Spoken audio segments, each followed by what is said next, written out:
A Porto Editora tem o prazer de vos receber para mais uma edição do Porto de Encontro.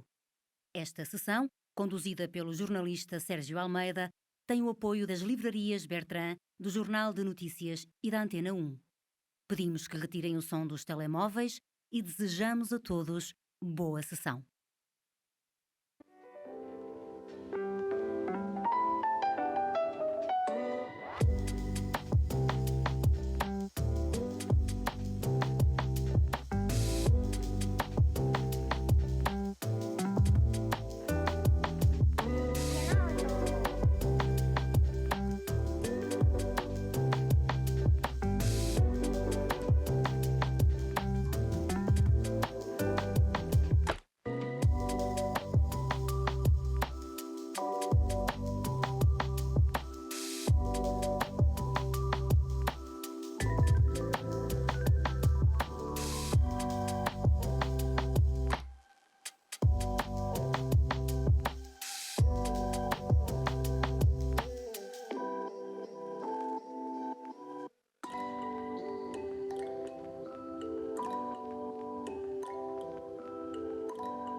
Muito boa tarde a todos.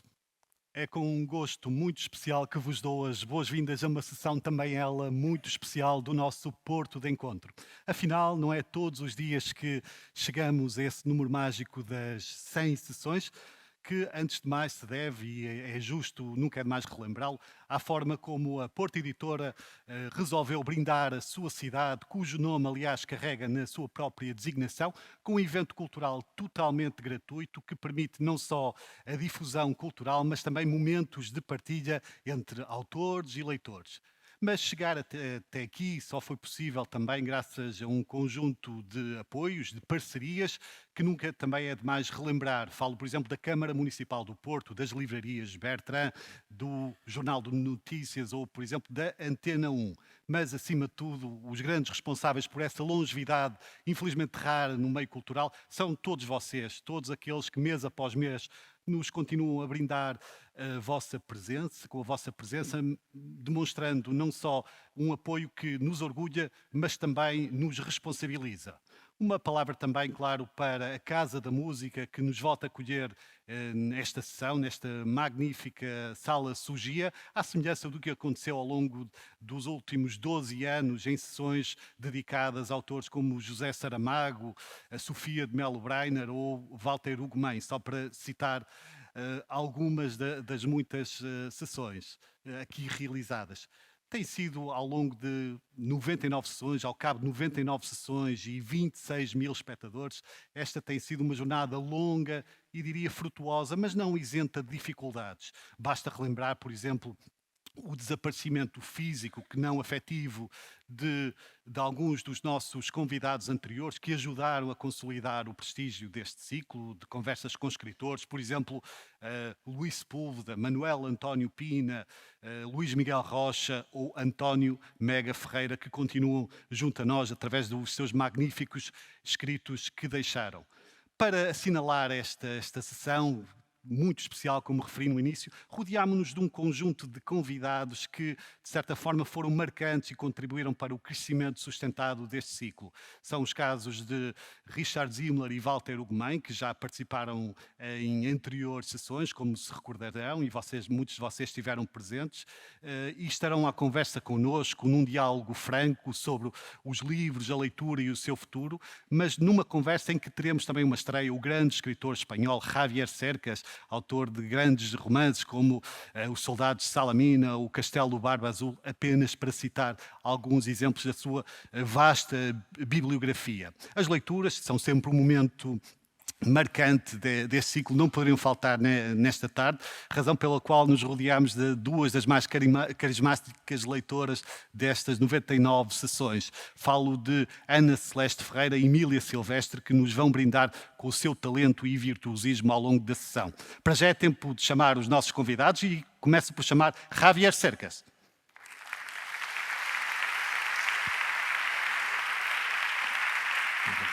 Obrigado. É? Sim, sim. Graças. Chamo agora Walter Ugumem.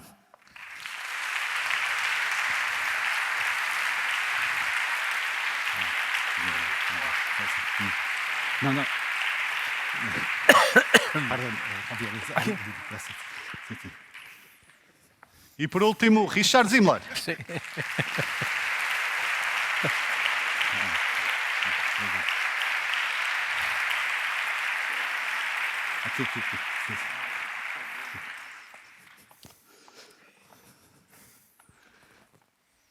Bem-vindos a todos. Temos aqui uma mesa internacional, com autores de várias proveniências, mas unidos, diria, pelo gosto pela literatura. E esta conversa girará muito em torno do futuro dos livros e da leitura. E quando se fala desse tema, geralmente tende-se a adotar um discurso mais pessimista em relação às dificuldades que o livro enfrenta. Curiosamente, todos vocês têm muitos leitores em Portugal e não só. Por isso a minha pergunta é muito simples. Como é que se chega ao coração dos leitores hoje, apesar de toda a concorrência que existe, digital, múltiplas formas de entretenimento, como é que se chega ao coração dos leitores? Se calhar começo pelo Richard e seguíamos por aí. Obrigado. Primeiro eu quero os primeiros meus agradecimentos aos organizadores da sessão, ao público do Porto. Esta é a minha cidade e eu agradeço imenso o apoio dos meus leitores e amigos cá. Agradecimentos também ao Walter e ao Javier. Leitores, eu acredito, o meu objetivo principal é sempre contar uma boa história. Contar uma história, uma tragédia com alegrias, com personagens maravilhosas, terríveis, fascinantes. E eu sempre começo pensando que o leitor é como eu. Ou seja, se eu gostar do meu próprio romance, se eu gostar da narrativa, o leitor vai gostar.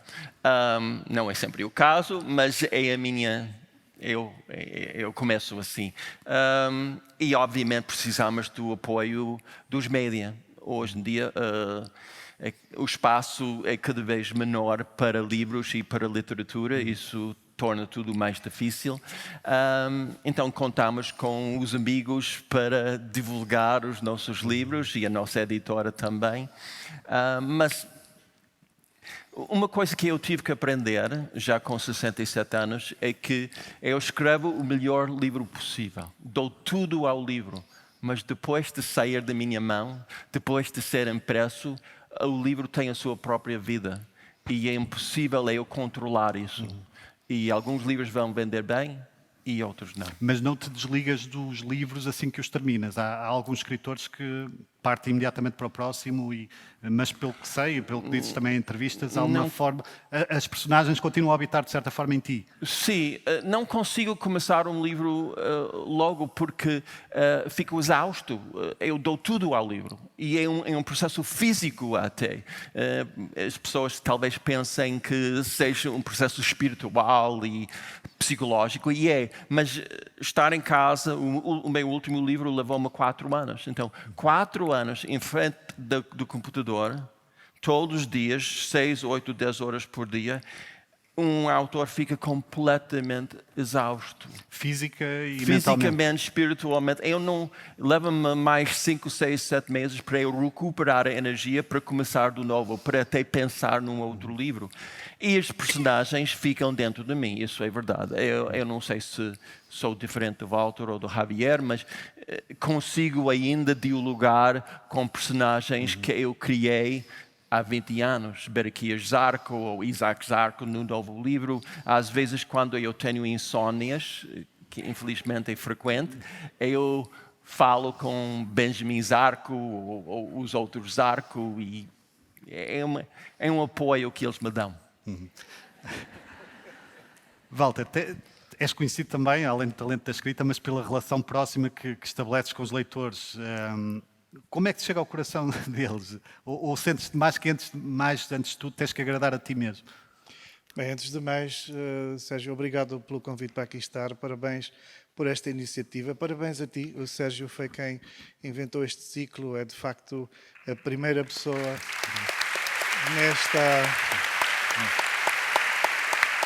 em toda esta festa. Ele é a primeira pessoa desta festa. Mas parabéns à Porta Editora por acolher esta ideia do Sérgio e pôr em marcha, agora com uma 100ª sessão. Tenho muito orgulho em estar aqui. Olha, eu estava a ouvir o Richard e eu tenho a sensação de que eu escrevo para não morrer já. Eu sou muito faniquento e cada vez mais, e eu sou um bocadinho como aquelas pessoas que estão nos lares ou nos hospitais e que não morrem antes que a telenovela acabe. E eu escrevo livros, eu estou sempre com livros na cabeça, porque tenho a sensação de que antes de acabar um livro, eventualmente, o mundo não vai deixar que eu morra. E acho que talvez seja o meu pior medo, assim, no que respeita à minha própria vida, talvez seja o meu pior medo, o não poder acabar um livro, o estar a meio de um livro.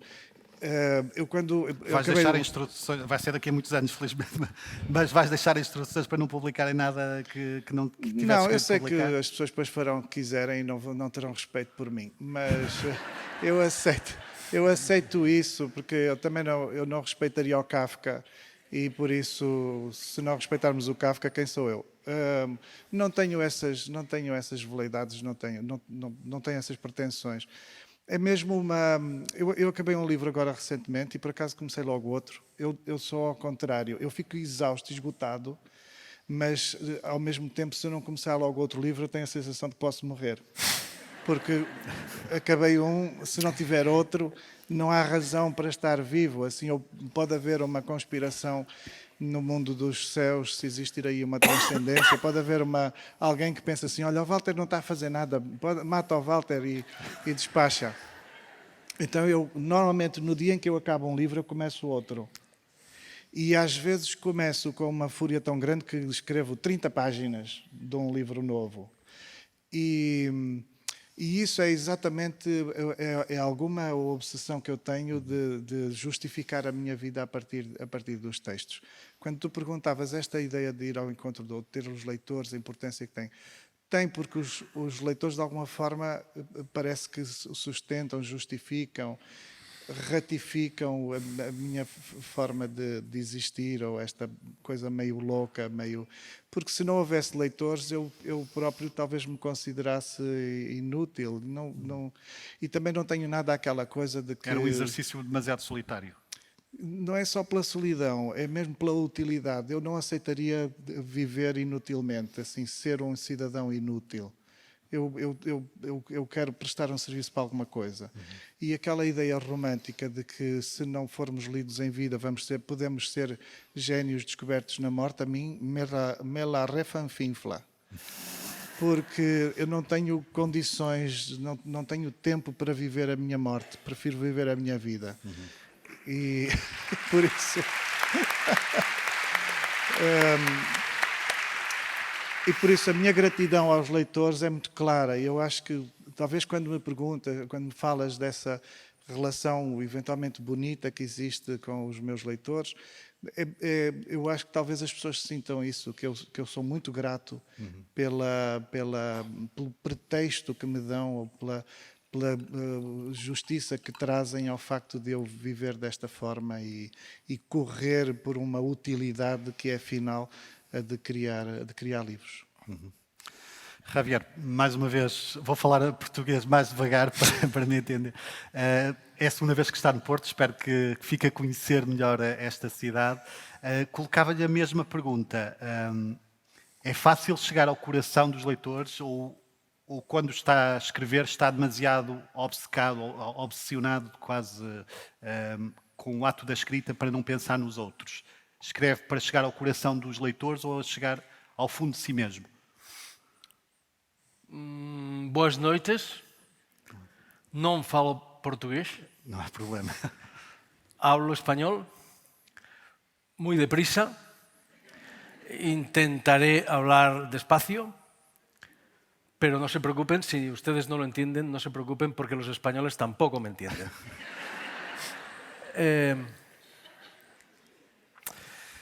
Yo cuando escribo un libro intento satisfacer al único lector que conozco bien, que soy yo. O sea, a veces nos preguntan, ¿el público? ¿Qué opinas del público? ¿O cómo se puede llegar al público? Y yo mi respuesta es, no sé qué es el público. No tengo ni idea y no creo que nadie lo sepa. El público son los lectores y cada lector es distinto. Esto es un hecho. Y hay a mí hay una cosa que me llama la atención. Yo creo que vivimos en un gran malentendido. Explicaré cuál es el malentendido. Hay un personaje en el último libro que he publicado, que son 3 libros en realidad, un tríptico, que dice una de las pocas verdades absolutas que yo conozco. Es un bibliotecario que trabaja en una cárcel al lado de Barcelona y dice lo siguiente, dice, la mitad de una novela la escribe el autor. La otra mitad la escribe el lector. La mitad de una novela la escribe el autor. La otra mitad la escribe el lector. Para mí esto es una verdad absoluta. Es decir, una novela es una partitura y es el lector el que la interpreta y cada lector la interpreta a su manera. Y en eso consiste la magia o gran parte de la magia de la literatura. El gran malentendido es pensar que los protagonistas de la literatura somos los autores. Es falso totalmente, me encantaría, pero no es verdad. Los protagonistas de la literatura son los lectores, que son los que terminan los libros. Y cada lector los termina a su manera. No sabemos quién demonios era Homero. No lo sabemos. No sabemos si era una persona, no sabemos si era un grupo de personas, no sabemos si era un copista que transcribió los poemas. No lo sabemos, ni nos importa un carajo. Nos importan Aquiles y nos importa Penélope. ¿Por qué? Porque los leemos. No sabemos un poco de Cervantes, de Shakespeare prácticamente nada. De Cervantes un poco, pero es un personaje borroso, sin importancia. Pero Don Quijote y Sancho Panza son nuestros amigos y están en nuestro corazón, porque los leemos. Un libro sin lectores es letra muerta. Es cuando un lector abre sus páginas y empieza a leer cuando esa letra muerta cobra vida y una vida nueva y distinta. En cada caso, esto es un hecho, no es una opinión. Y desde el romanticismo estamos con esta idea de que los protagonistas son los escritores y nosotros somos muy importantes y tal. Es ridículo. Hay una carta, maravillosa de Virginia Woolf, maravillosa, donde riñe a un lector suyo. Le dice, ¿ustedes creen que nosotros, los escritores, estamos aquí arriba, nosotros 3, estoy muy contento de estar con ellos, por cierto, y contigo también, estamos aquí, nosotros sabemos todo, estamos en el púlpito y ustedes están ahí recibiendo pasivamente nuestra sabiduría? Tú vas a arreglar una manera de no nos pagaren. No. Te estoy diciendo. No, yo estoy citando... Tú has venido de lejos. Yo vino de aquí. No, yo no lo digo, lo dice Virginia Woolf. Que no es una escritora populista. Es exactamente lo contrario del populismo. Exactamente lo contrario. Y Virginia Woolf dice, están ustedes equivocados. No hay error más grande. Esto es un diálogo entre ustedes y nosotros, entre ustedes y el libro, y sin ustedes no hay literatura. Acabo, para que acaben de no pagarme, como tú dices. Esto no es populismo, esto no es intento de halagar a los lectores, es la verdad. Paul Valéry, el escritor francés, el menos populista de los escritores del siglo XX, dice algo maravilloso. Dice, las obras maestras no las escriben los autores, las escriben los lectores. Lectores fanáticos, lectores empecinados en leer de manera apasionada, ¿no? Dotados, dice, esto es precioso, de una inocencia armada. Es precioso. Inocentes pero armados. Capaces de descubrir en los libros cosas que ni siquiera nosotros, los autores, éramos del todo conscientes de haber escrito en E o ellos. Javier tem sido muito surpreendido com isso, ou seja, com comentários dos leitores em que coisas em que não havia sequer reparado acontecem-lhe com frequência. Constantemente. Como a cualquier lector, como a cualquier escritor. Constantemente. Tienes sorpresas constantes. Yo escribí, solo acabo de acordarme de una, escribí un libro, que es todavía mi libro más leído, que se titula Soldados de Salamina, donde todos los personajes eran reales, personas realmente existentes, excepto uno, que era la pitonisa, ¿cómo se dice en portugués? La pitonisa de la televisión local, que era la novia del protagonista, que se llamaba Javier Cercas, pero no era yo. Se parecía. Bueno, todos eran reales excepto la pitonisa. Bien, pues la pitonisa de la televisión local de mi ciudad me denunció y me llevó al juez, a los tribunales. Porque creía que era ella. Estaba totalmente segura de que era ella. Y el juez, esto es verdad, ustedes pueden googlear, no estoy inventando esto. Y el juez le preguntó, ¿pero usted conoce a Javier Cercas? Y le dijo, no, pero da igual, soy yo, esta señora soy yo. Por cierto, iba sin ropa interior y tal. Esta señora había convertido el libro en su libro, había visto en este personaje cosas que yo no sabía que existían. Esto pasa constantemente. Son los lectores los que crean los libros. Cada lector lo crea a su manera. Esto no significa que todas las lecturas sean igualmente buenas. Por supuesto que no. Las hay buenas, las hay malas, las hay regulares. Acabo con una cita maravillosa de un escritor alemán del siglo XVIII, genial, que se llama Georg Lichtenberg, y escribió un aforismo que dice: un libro es como un espejo. Si un asno, un burro, se mira en él, no puede aspirar a ver un profeta.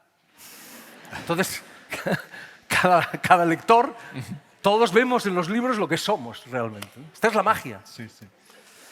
Vamos continuar a falar dessa questão, mas abarcando também a questão da leitura. E há um livro que foi muito elogiado, e é um livro que certamente conhecem, de uma escritora espanhola, a Irene Vallejo, O Infinito num Junco, em que ela explicava, no fundo, o que é que o livro, ou seja, que a leitura, o ato da leitura atravessou inúmeras dificuldades ao longo dos séculos, dos milénios, porque não só a produção do livro era onerosa e cara, como havia pouquíssimos leitores. E o que vos pergunto, Richard, Walter, Javier, é se o verdadeiro milagre, se acham que foi o livro ter conseguido chegar até hoje, ou se, pelo contrário, hoje a facilidade com que se acede a um livro tem efeitos perversos, porque antigamente, há uns séculos, ou se calhar nem é preciso recuar tanto, não é? Mas o livro como objeto era algo distante, mas implicava fazer um esforço para chegar até lá, e hoje, pelo contrário, os livros estão em toda a parte. De que forma é que essa pretensa facilidade dos livros hoje pode ter um efeito mais perverso? Como é que vês isso, Richard? Primeiro, eu diria que às vezes eu procuro uma definição para o ser humano e como é que nós somos diferentes dos outros animais. E eu acho que o ser humano é um animal que gosta de contar histórias e gosta de ouvir histórias. Eu não sei, eu duvido muito que haja outros animais, macacos ou outros. E eu acho que isso o ser humano faz parte do nosso DNA, se calhar, não sei. Mas eu acho que nós precisamos de histórias para crescer, para ser adultos. Daí um dos problemas do nosso período da história é que quando nós ouvimos ou histórias muito simplificadas, tudo cheios de clichês, histórias idiotas, ou quando não lemos, ou quando não vemos bons filmes, eu acho que as pessoas ficam adolescentes durante toda a vida. É a minha perspectiva, eu acho que é isso um dos problemas contemporâneos agora. Então eu acho que é difícil responder porque eu sou um leitor, como o Javier estava a dizer, eu sou um leitor desde muito pequeno, como todos nós, e era impossível eu viver sem livros, era impossível eu viver sem ler poesia, sem ler prosa, sem ler ensaios. Eu seria uma pessoa muito diferente se eu não tivesse tido acesso aos grandes escritores do mundo anglo-saxónico. Desde Dr. Seuss e Harper Lee, e Charles Dickens e Jane Austen. Quer dizer, eu tenho uma relação muito boa como leitor com eles. E então, mas este mundo contemporâneo, para mim, eu tenho 67 anos e talvez não seja o meu mundo, porque eu não entendo esta vida de fazer a política através de tweets de 140 caracteres, ou das pessoas lerem os livros nos telemóveis. Ou, eu não estou a criticar, mas estou a dizer que isso não faz parte do meu mundo. O meu mundo é mais sossegado, é mais tranquilo, é mais cerebral, talvez. E talvez não seja uma boa resposta, mas é a única que tenho. Acho que... Walter. Obrigado. Eu sinto que tudo, enfim, o Émile Cioran já dizia que todos os gestos da humanidade, quando praticados até ao infinito, como tende a ser, vão apodrecendo, vão degenerando, e por isso tudo o que fizermos enquanto gente pode começar com a melhor das intenções e invariavelmente haverá de acabar em tragédia. Por isso é o que ele pensa e eventualmente é um pouco inevitável colocar a hipótese, não é? E por isso é claro que no belo mundo das artes ou no belo mundo dos livros não haveria de ser diferente. Mas eu, ao contrário do Émile Cioran, eu sou um otimista. E acho, inclusive, que o Émile Cioran, para pessimista, teve uma bela vida e, por isso, queixou-se demasiado e, às vezes, talvez sem razão. E sou um otimista porquê? Porque, se virmos bem, a história do livro está cheio de pataquadas, está cheia de pataquadas. Quer dizer, publicaram-se demasiados livros com más intenções. Muitos livros fizeram propaganda às piores das coisas e apareceram em épocas em que o simples privilégio de saber escrever, não é? E depois, muito mais ainda, de ter alguém que imprima, conferia uma autoridade, um estatuto profundamente admirável na sociedade. O que está a acontecer hoje, eu acho que, ao mesmo tempo que nos periga a nós que somos escritores, eu acho que é muito democratizador, porque o que está a acontecer é que qualquer pessoa pode aceder à publicação de um livro, se não quiser publicar em papel, pode emitir o livro na internet sem qualquer dificuldade, e por isso as vozes vêm de todo lado. Isso retira ao escritor o estatuto pomposo de outrora, mas também é verdade que faz vir ao de cima falas que até hoje foram silenciadas. E eu tenho muita dúvida de que, se não fosse assim, se não fosse esta libertação da voz, em que todas as vozes subitamente têm um caminho para se fazerem ouvido, tenho muita dúvida que algumas, não diria minorias, que às vezes até são maiorias, mas que alguns grupos humanos tivessem vez no conhecimento do mundo, na sabedoria do mundo.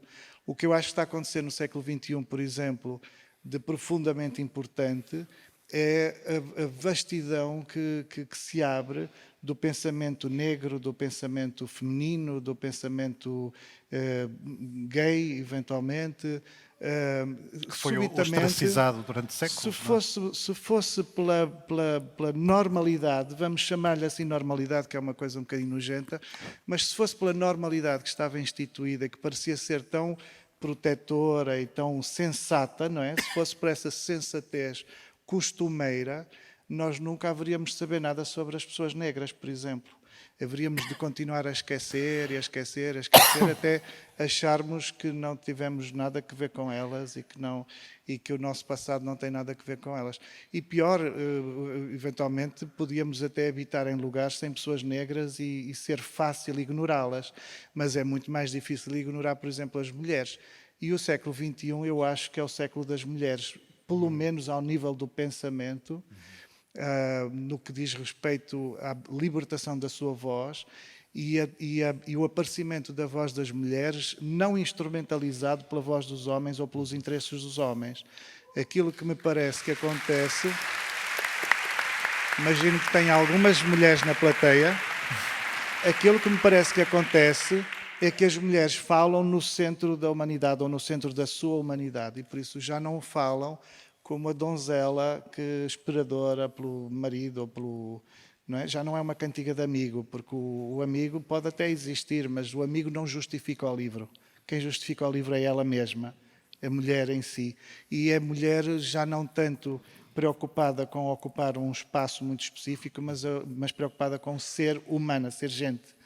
E por isso, eu acho que isto tem que ver com esta coisa que ao mesmo tempo que parece perigosa, e se calhar é perigosa para alguns, desde logo para os botas de elástico, não é? Para os chatarrões, para os conservadores que ficam agarrados a coisas muito antigas, a coisas que já são obsoletas e que querem que continuem a vigorar. Por isso, há um perigo, não é? A experiência, a palavra experiência, radica na palavra perigo. Há uma componente de perigo em experimentar alguma coisa. A verdade é que nós nunca vamos ser inteiros se não tivermos conhecimento e se da parte da sabedoria da humanidade não fizer parte a sabedoria de todas as pessoas, a experiência de todas as pessoas, o perigo de todas as pessoas. E nesse sentido, hoje, apesar de tudo, achas que temos um panorama mais amplo, de certa forma, mais democrático e justo? Eu acho que é muito mais democrático e pode ser justo. Claro, vai produzir muitas injustiças. É óbvio que as pessoas chegam a uma livraria, veem uma porcaria, pronto. Porcaria é uma palavra feia, mas há muita porcaria a vender nas livrarias. Vem uma porcaria ao lado de um grande livro e se calhar a porcaria tem uma bela capa e alguém falou na televisão ou alguém até gostou e é legítimo que gostem. E é uma pena, não é? Claro que era melhor se eu estivesse nas livrarias a mandar as pessoas comprar os livros certos. Porque eu sei tudo sobre os bons livros. Não, é como tudo da vida, é como irmos ao supermercado e comprarmos a comida as coisas que vamos confeccionar para comer, não é? Quem é que compra aquilo que deve? Não é? Quem é que rigorosamente só compra aquilo que lhe faz bem, aquilo que é bom, aconselhável? Eu, por exemplo, compro montes de chocolates. Eu estou aqui que nem consigo sentar direito. Estou aflito com esta camisa e com este casaco porque estou desadequado a pisar um palco, porque quando vou fazer as minhas compras eu não sei comprar, ou melhor, eu saberia comprar, só que eu precisava que houvesse alguém numa loja a mandar-me comprar as coisas e eventualmente a bater-me. E essa pessoa devia ter um correspondente, alguém que lhe correspondesse e que estivesse nas livrarias. E as pessoas, inclusive, teriam de entrar nas livrarias com a mesma frequência com que entram nos supermercados. Porque a falta que faz a leitura, para mim, é da ordem e a Natália, que faz 100 anos, já falava sobre a fome. E por isso, é da ordem da fome. E por isso, devia de haver gente assim para nos acertar nas orelhas, para escolher bons livros. Agora, nós todos, o Richard dizia uma coisa muito importante, de facto, que é a maturação, a adultez, não é? A idade adulta, eventualmente, não acontece a toda a gente. Eu estou muito convicto disso, que há pessoas mais velhas que não são propriamente adultas e talvez não tenham maturado em coisas absolutamente essenciais. E se de facto continuam a assistir a determinados programas de televisão, a determinados filmes e inclusive a ler determinados livros, estão muito longe.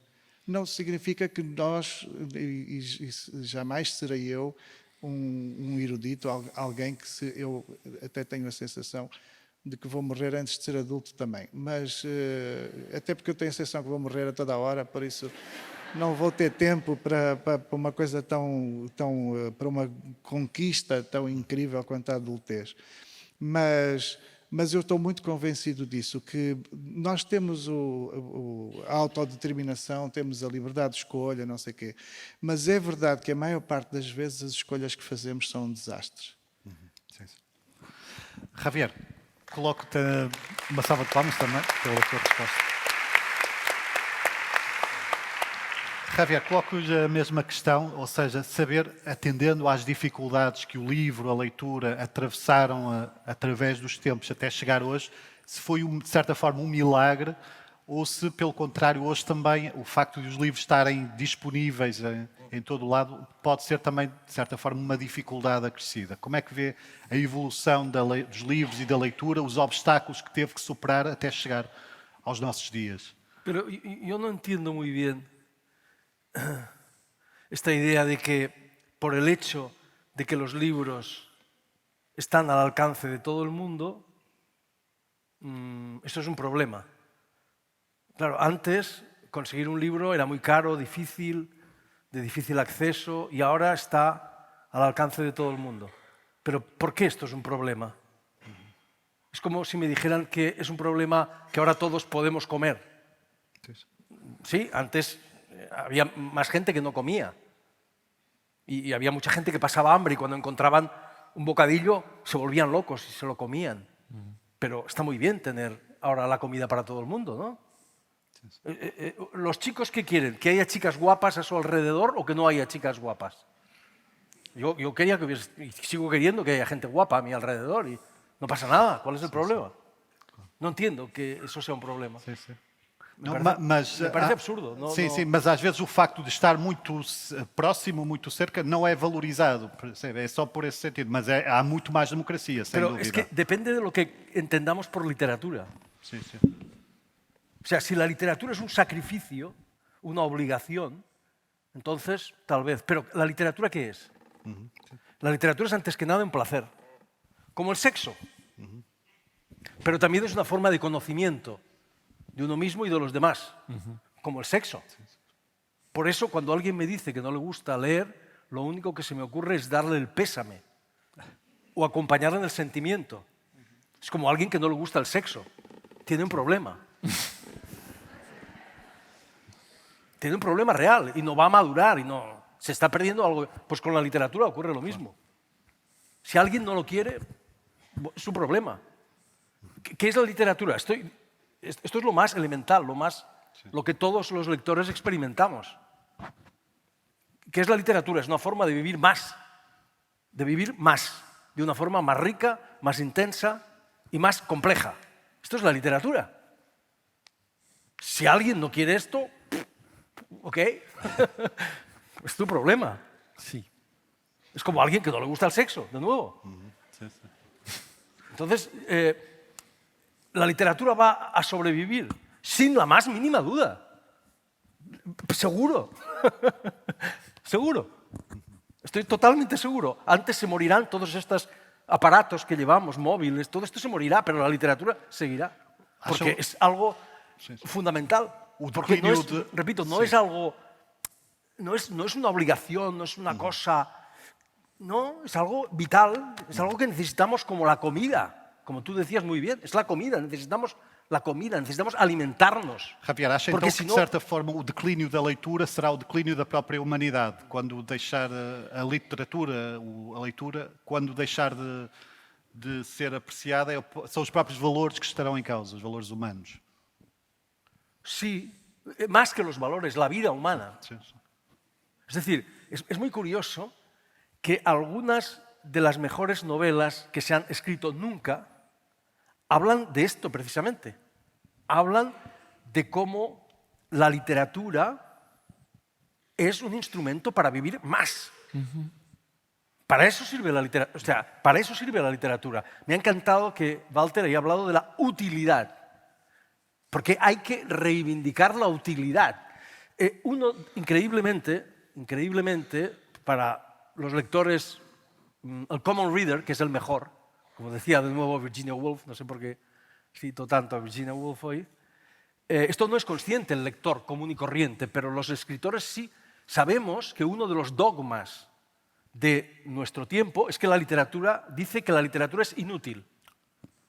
Esto es uno de los dogmas, que es un ejercicio intelectual, sofisticado, pero irrelevante, tan intrascendente como la filatelia, dice un gran escritor, bueno, supuestamente gran escritor vivo, muy respetado, como la filatelia. Esta idea es completamente idiota. Totalmente, repito, idiota. Es fruto de un gran malentendido. Un malentendido, una superstición. Creada a finales del siglo XIX, más o menos, por algunos grandes genios, maestros nuestros, héroes nuestros, como Flaubert, como Oscar Wilde. Oscar Wilde dice en el prólogo, el prefacio del retrato de Dorian Gray, dice: todo arte es absolutamente inútil. Pero eso no lo decía en serio.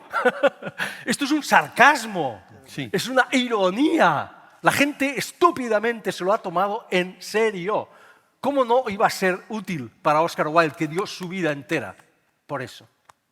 ¿Cómo no va a ser útil para Flaubert, que se inmoló para escribir sus obras? Eso era un sarcasmo contra el repugnante, rastrero pragmatismo de la burguesía de su época, que pensaba que lo único útil era money, money, money, money, money, hacer dinero. Y contra ellos atacaban. Pero ¿cómo no va a ser útil la literatura? ¿Hay algo más útil que el sexo? ¿Hay algo más? Yo no lo conozco. Yo no lo conozco. ¿Hay algo más útil que lo que nos permite vivir más? De una manera, repito, más intensa, más compleja, más rica. ¿Hay algo más útil que eso? Yo no lo conozco. Sí. Muchas grandes novelas, las mayores grandes novelas, hablan de eso. La mejor novela que existe, que yo conozco, si conocéis una mejor, por favor, la escribió increíblemente un español. Es asombroso. Se llamaba Miguel de Cervantes. Y ese libro, Don Quijote, habla de eso. Exactamente de eso. Don Quijote no se llamaba Don Quijote, se llamaba Alonso Quijano el Bueno. Era su nombre verdadero. Alonso Quijano el Bueno. Y este señor se ha pasado la vida encerrado en un pueblo perdido de La Mancha, soñando, leyendo libros, soñando que es un héroe que salva mujeres, que conquista imperios. Y cuando empieza la novela dice: ¡stop! Se acabó. Ahora voy a vivir de verdad todo lo que he soñado, todo lo que he imaginado, y crea a un héroe que se llama Don Quijote de la Mancha, sí, que sale a vivir de verdad las aventuras que ha soñado. La gente, muchos dicen que lo que define a Don Quijote o a Madame Bovary es que confunden la realidad con la ficción. Los molinos de viento con gigantes. ¿Se acuerdan ustedes? No es verdad, es falso. Lo que define a Don Quijote, lo que define a Madame Bovary, que son iguales en muchas cosas, es que quieren hacer realidad sus sueños, que quieren vivir de verdad aquello que han soñado. Esto es lo que hace Don Quijote, Madame Bovary. A Madame Bovary es lo mismo, es una señorita de provincias aparentemente insignificante que se ha pasado la vida leyendo novelas románticas y que a un momento determinado dice: stop, yo voy a vivir esto. Y compra ropa lujosa y va a bailes y tiene amantes y al final acaba catastróficamente.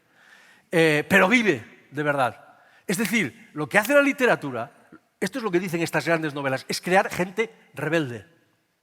Gente capaz de decir no, no. Y ahora voy a vivir de verdad. Gente capaz de llevar a cabo la aventura más revolucionaria, que es aquella que invita a vivir una vida de acuerdo con los propios deseos. Gente rebelde. ¿Hay algo más útil que eso? Se lo hay, eu não lo conozco. O Javier abordou aí questões muito interessantes. Vamos voltar. Vamos voltar a essas e a outras questões abordadas nas respostas, quer do Javier, quer do Walter, quer do Richard. Para já é tempo de abrirmos espaço para uma das marcas deste Porto de Encontro, que não se faz, como bem sabem, apenas de conversa, de diálogos, mas também de leituras. E na sessão de hoje vamos contar com 2 blocos de leitura, de excertos de cada um dos autores, dos protagonistas. Chamo ao palco até nós Emília Silvestre.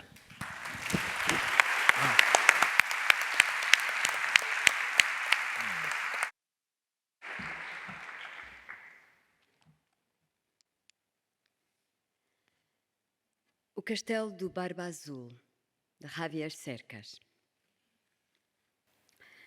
Daquela noite retirou 3 conclusões. A primeira foi que as melhores mentiras não são as mentiras puras, mas as mentiras misturadas com verdades, porque ganham o sabor da verdade. A segunda foi que o pai lhe escondia conscienciosamente o seu passado, facto que não contribuiu para diminuir a sua aura de cavaleiro andante, de brilhante armadura, ou de protagonista de romance de aventuras, ou de xerife, ou pistoleiro de westerns, com que a sua imaginação o tinha envolvido. A terceira foi que tinha de ler Os Miseráveis. Nessa mesma semana pediu ao pai que lhe o lesse. O pedido pareceu desconcertar o pai. Em todo o caso, resistiu a aceitá-lo.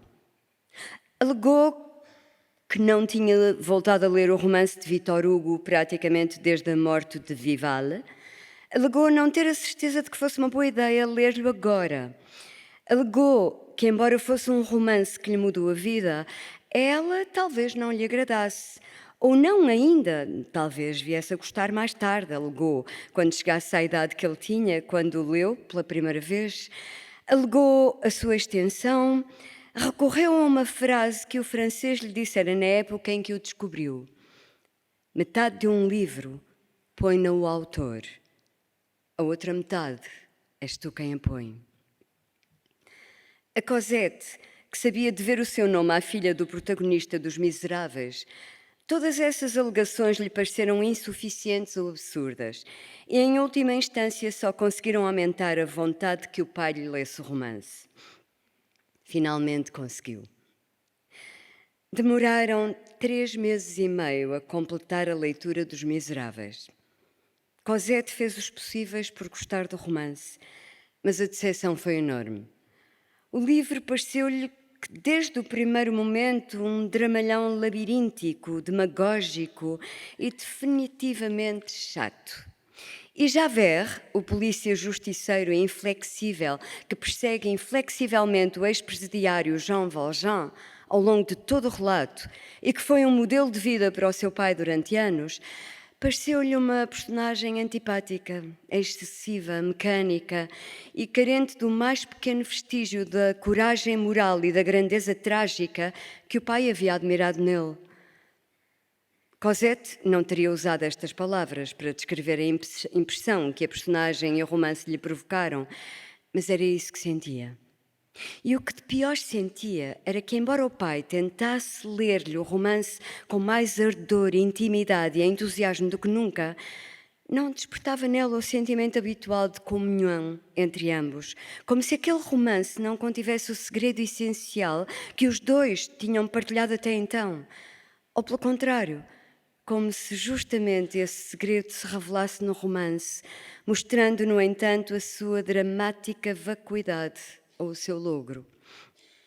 Apesar disso, Cosette não pediu ao pai que o deixasse de ler todas as noites e, enquanto durou a experiência, fez um esforço sobre-humano para disfarçar a sua desilusão. Talvez esperasse que, a dada altura, o romance desatasse a voar e adquirisse uma plenitude tardia, mas incomparável.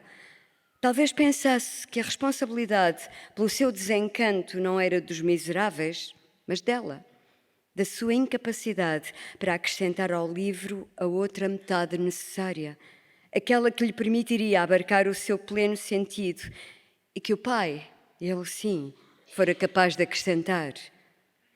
Fosse como fosse, depois de ele terminar a leitura da última página do romance, Cosette só conseguiu responder com uma pergunta lapidar à pergunta previsível que o pai formulou. Um pouco longo, não achas? Foi o último livro que leram juntos.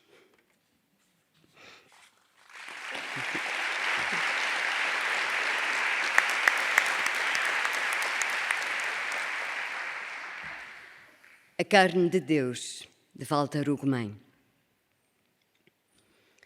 A carne de Deus colocava-se sobre a mesa da sala no tempo da Páscoa.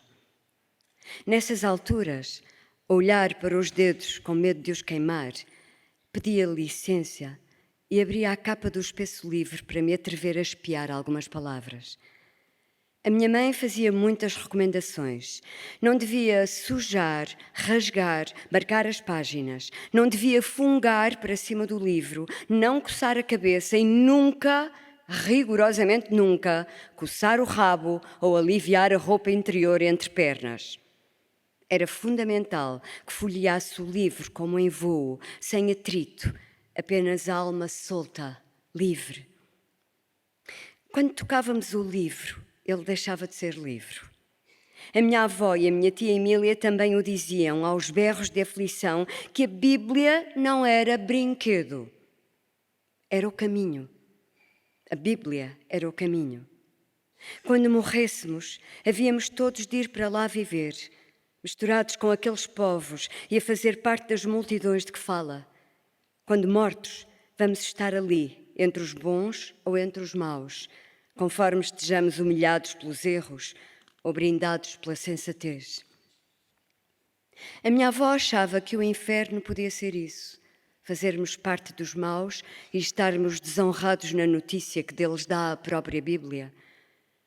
Eu cheguei a escrever num caderno de segredos: quando morrermos, vamos viver na Bíblia. Se o livro sangrasse no pano de linho limpo, talvez fosse a expiação dos pecados daqueles que acabaram de morrer e descobriram a que triste e desonroso versículo pertencem. Na carne de Deus vivem tragicamente todos os pecadores, porque tudo é de Deus, nada lhe escapa à autoria. Deus acolhe até os que erraram e os que inutilizaram a alma para sempre. Procurava furtivamente um versículo que pudesse ser o paraíso, um que pudesse pedir para a nossa família, onde nos metêssemos numa multidão abençoada e contente, mas não o encontrava. O texto codificado do livro era-me intransponível. Creio que foi meu pai quem primeiro me disse: isso é como a poesia, só depois de muito tempo se consegue ler. Eu, que nunca tinha ouvido falar de poesia, fiquei com a ideia de que alguns textos demoram anos a deixarem-se ler, como animais selvagens que não conseguimos caçar e muito menos domar. Animais em permanente fuga, sem dono. Alguns textos não se domesticam porque não se habituam às pessoas. São sempre de uma natureza diferente, como se escritos para propósitos além do humano. Fogem-nos e talvez nos ferrem as mãos se lhes passarmos os dedos pelas páginas tão aparentemente quietas. Alguém sempre me recomendava: é melhor que não mexas nisso.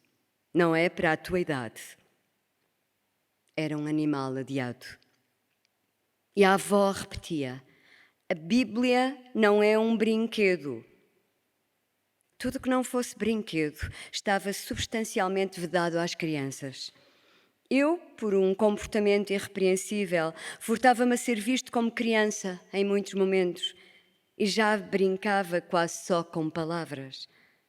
Acreditavam até que eu tinha uma alma velha, mais do que a flor, a quem o desporto trazia saúde e muita vida. Não era verdade. Apenas me seduziam os assuntos graves. Não os conseguia ignorar. Ser feliz, para mim, implicava a questão da tristeza, coisa que tinha tanto de difícil. Reparava no tipo de papel, uma transparência a transformar cada folha num vitral, e lidava com a incompreensão do texto. Não entendia nada. Contava-se uma história longa sobre gente muito antiga que eu não conhecera nem podia comparar. Cada vez que tentava vislumbrar o significado daquelas palavras, menos acedia ao segredo de Deus. A leitura da Bíblia reiterava a minha exclusão. Eu era, efetivamente, alguém exterior à magnificência da salvação. A minha alma menor não continha chave para a sua descodificação. Excluído, não sonhava com o futuro. Aceitava humildemente apenas procurar saber da vida dos que estavam contemplados. Creio que foi essa a característica mais importante de como cresci e de como me tornei escritor. Eu nunca sonhei sê-lo. Eu escrevia e maravilhava-me com a simples efabulação dos sonhos dos outros, escritores incluídos. E isso nunca me retirou felicidade. Deu-me até uma infinita paciência. Tive muita convicção de que Deus não reparou no facto de me ter criado, como também acontecera com o meu colega Manuel. Eu teria vindo à vida por um lapso, um equívoco que não chamara a atenção de ninguém.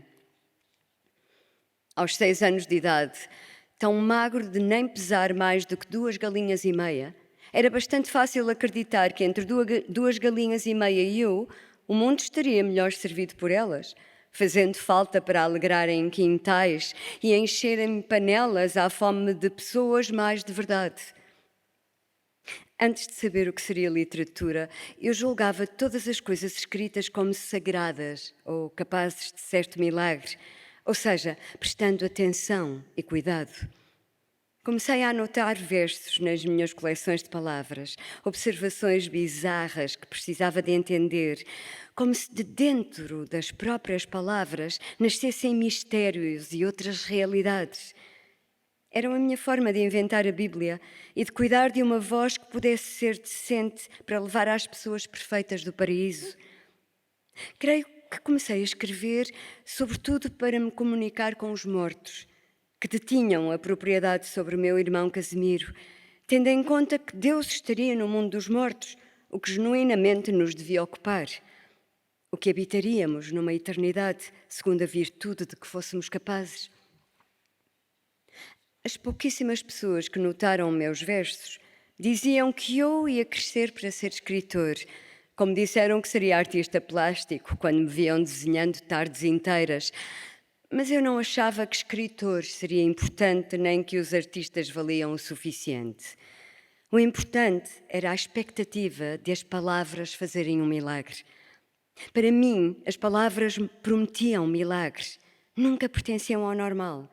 Eram um instrumento de partida, iniciavam deslocações e mudanças profundas. Talvez até nos impedissem o regresso por maior esforço ou inteligência. Abria o meu caderno como se preparasse a mesa para uma evocação. Era um lugar de pouso. Deus, os santos e os anjos poderiam descer sobre aquelas páginas e palavras para revelar como se mexeriam de um lado para o outro até oferecerem uma resposta. E essa resposta seria tão mais infinita quanto quase ilegível. Na dificuldade de entender exatamente como me era a Bíblia, estaria ainda assim aquilo que poderia necessitar à vastidão humana. No aeroporto de Deus, dos santos e dos anjos, meu caderno aberto, aconteciam as palavras prescientes, búzios de encostar ao ouvido e escutar a maravilha inesperada. Pensava, quando relia minhas frases sem correção, sem utilidade para serem límpidas ou rigorosas, que estava a olhar para Deus. De ter começado por ser um livro, levantou nas palavras. Podia ser o que no meu caderno, podia ser o que proferia à minha boca. Certamente haveria de ser muito do que chegava aos meus ouvidos. Deus poderia abundar por toda a parte. As palavras eram seu magnífico fantasma passando. Então, qualquer um de nós se faria a sua carne. Qualquer um de nós seria a carne de Deus.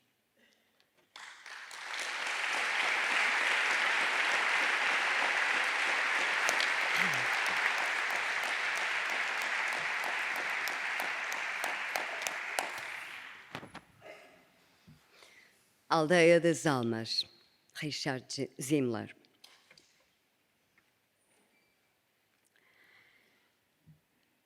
O sermão do Padre versa as nossas obrigações para com Cristo. Combater o mal que são os judeus e os outros hereges, até que fiquem reduzidos a pó. E cita o Deuteronômio. Ficarão mortos de fome e consumidos por febres e epidemias mortais. As palavras dele são como veneno, e apercebo-me de que chegou um momento para o qual o Rabi Hermano me preparara, pelo que começo a recitar o livro de Tobias em silêncio.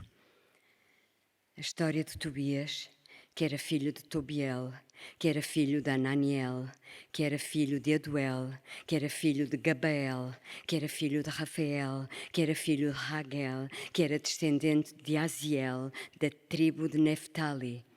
Quando Salmanasar era rei da Síria, Tobit foi levado da cidade de Tisbé como prisioneiro.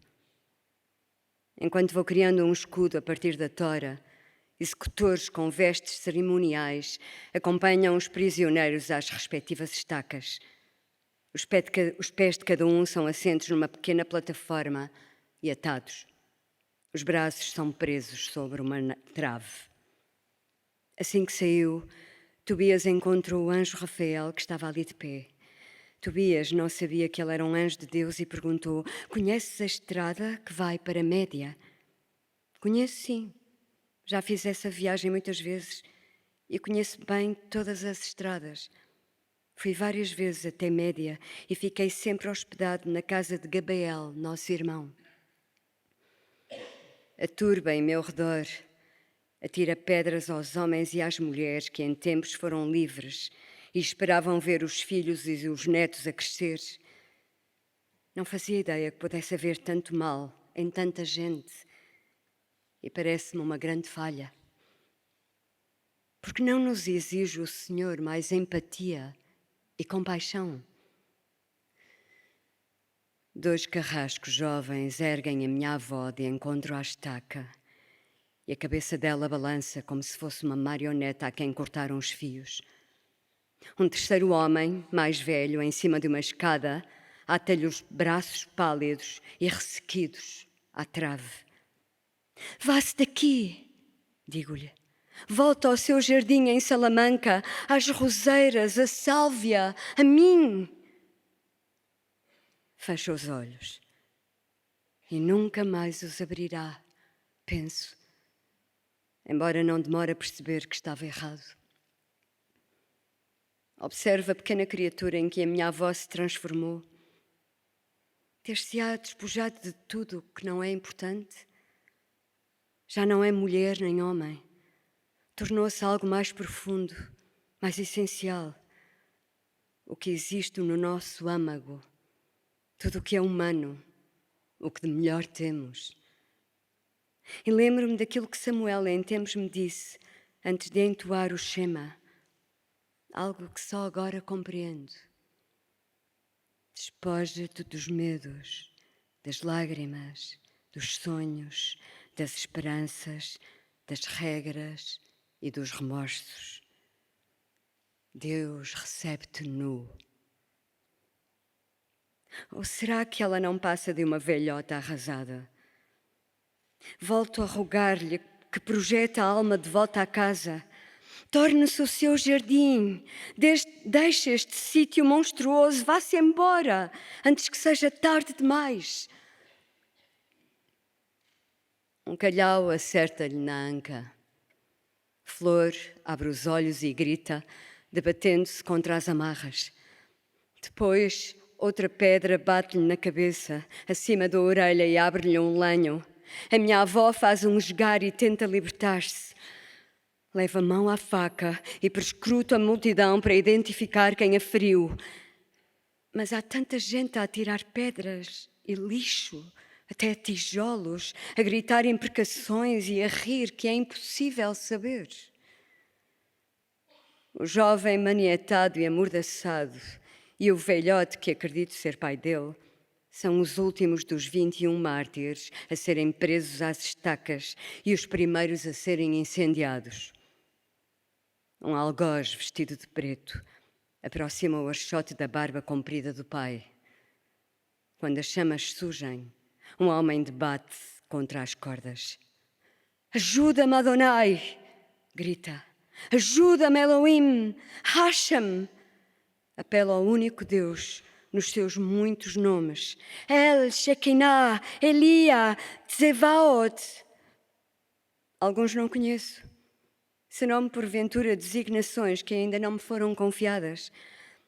Viro as costas quando a sandália em seus pés é inflamada e refugio-me no livro de Tobias.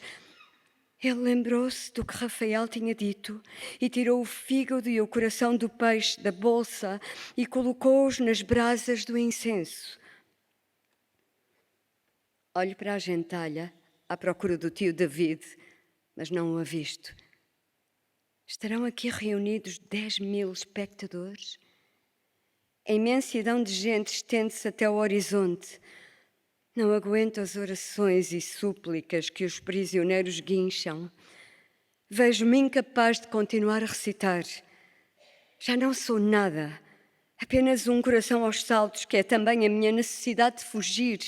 Não consigo encher os pulmões e acocoro-me. Tapo a boca e o nariz com as mãos para tentar bloquear o fedor da pele, do cabelo, dos músculos que ardem. Ainda não sei que aquele cruel odor me acompanhará para sempre, preso à minha carne, à minha roupa. Quando tenho a certeza de que já não vou cair, volto a erguer-me. Pouso o olhar num padre dominicano diante de uma jovem que berra por misericórdia. As chamas já lhe lambem a cintura e ela contorce-se em agonia. Ele não responde.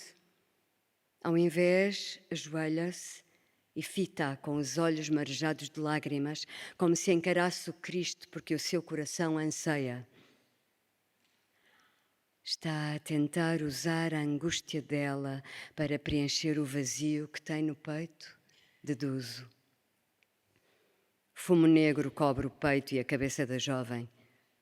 Os lábios do sacerdote movem-se em oração. No rosto, uma expressão beatífica. É este o sonho dele, o seu êxtase. E é assim que se identifica um demónio num corpo humano.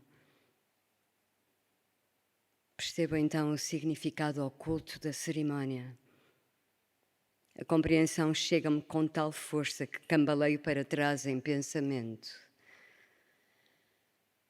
Os padres de Espanha e de Portugal não creem que Jesus se tenha sacrificado pelas crenças deles. Não acreditam que os homens e as mulheres disponham de tal nobreza. É por isso que têm de o ver com os próprios olhos. Têm de ver judeus que preferem a morte a traírem-se a eles e ao seu povo. E, no entanto, nunca conseguem preencher o deserto que lhes vai na alma, pois se o fizessem, não teriam de assistir a queimas regulares.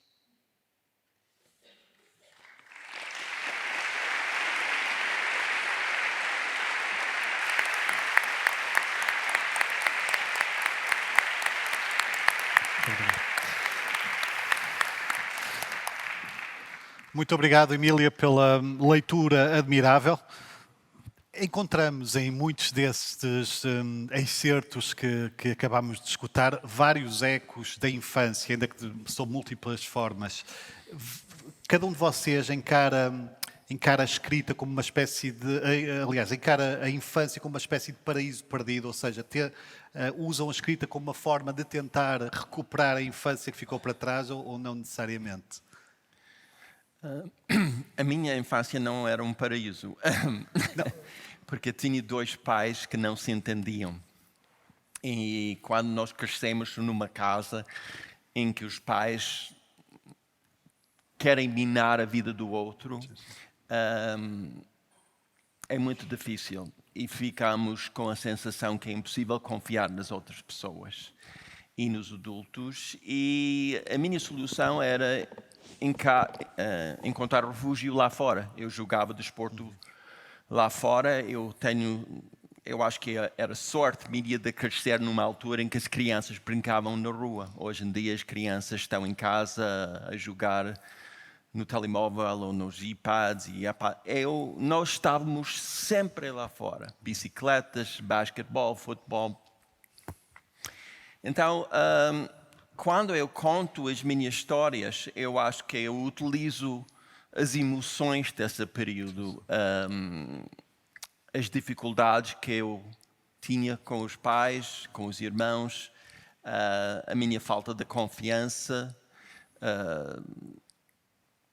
Eu acho que todos nós utilizamos, obviamente, as nossas experiências e colocamos essas experiências e emoções nas personagens. Mas vês como uma espécie de exorcismo, ou seja, pacifica-te de algum modo Não essa sei. evocação? Ou, pelo contrário, traz mais demónios, ou traz mais É uma excelente recordações pergunta. dolorosas? Há essa teoria de que criar arte ajuda o criador a ficar mais à vontade no mundo, mais à vontade com ele próprio.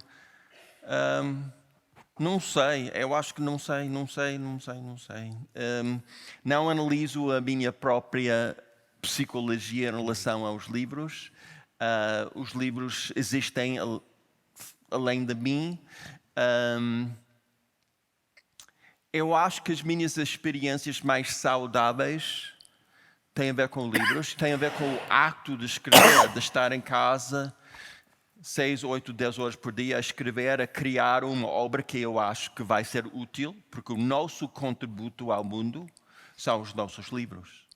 Talvez não seja o contributo mais importante do mundo, mas é o nosso contributo. E eu tive as mesmas experiências, tinhas as mesmas experiências da Walter, ou seja, quando eu escrevi O Último Cabalista de Lisboa, porque era logo a seguir a morte do meu irmão de SIDA. E eu pensava que se calhar não vou viver mais do que alguns anos. Então tenho que completar O Último Cabalista de Lisboa, porque vai ser o meu único contributo. Então a pressão sobre os meus ombros durante esse período de 2 anos aqui no Porto foi horrível. E quando eu acabei o romance, eu pensei, bom, pelo menos vou ter um contributo ao mundo, vou oferecer este livro aos leitores. Existe o livro. Já não sinto tanto pressão em relação a isso.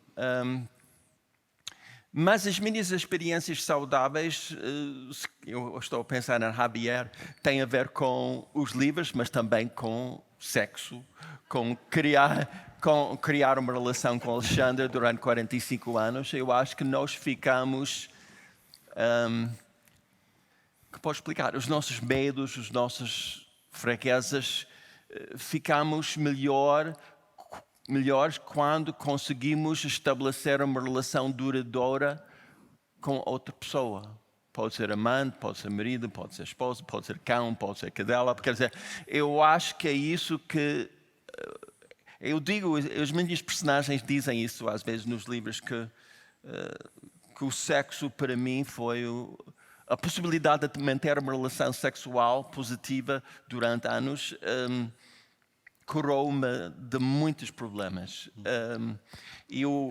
E nós hoje em dia temos tantas categorias de LGBT, não é? Temos heterossexuais, homossexuais, bissexuais, não binários.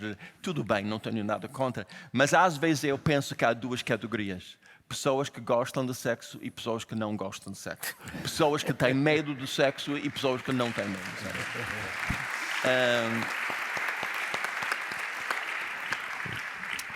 E sexo também é uma força muito poderosa por outra razão. Porque coloca pessoas em contacto numa relação que nunca teria outra maneira de ter um contacto. Apaixonámos-nos por uma pessoa, eu por um moçambicano, do Lourenço Marques, de Maputo, cientista. Se fosse outra possibilidade, eu não teria contacto com ele. E às vezes eu digo, nos tempos... Há 30 anos atrás eu dizia que, é difícil explicar, mas quando... Eu vou transpor para outra situação. Quando um israelita apaixona-se por uma palestiniana ou vice-versa, faz parte da solução do problema. Ou seja, o sexo é tão poderoso que pode curar-nos do racismo, da homofobia. De repente, num instante, percebemos que todos aqueles preconceitos que tivemos eram completamente idiotas. Olha, já não sei o que eu respondi à pergunta. ficamos perdidos. Mas deixa-me só dizer mais uma coisa, desculpe. Walter disse uma coisa importantíssima quando ele disse que hoje em dia temos a possibilidade de ler livros de pessoas que foram excluídos e marginalizadas durante séculos. Luso-africanos, homossexuais, mulheres, felizmente. E acho isso importantíssimo e aquelas vozes estão a enriquecer a nossa literatura. Mas há um problema perverso que é também outra face da moeda, que hoje em dia as pessoas, certas pessoas do movimento identitário não querem que as pessoas escrevam sobre personagens diferentes. Ou seja, eu como homossexual americano com dupla nacionalidade portuguesa só tenho o direito de escrever sobre homens brancos homossexuais com dupla nacionalidade. Isso é completamente idiota, na minha opinião. E é muito perigoso.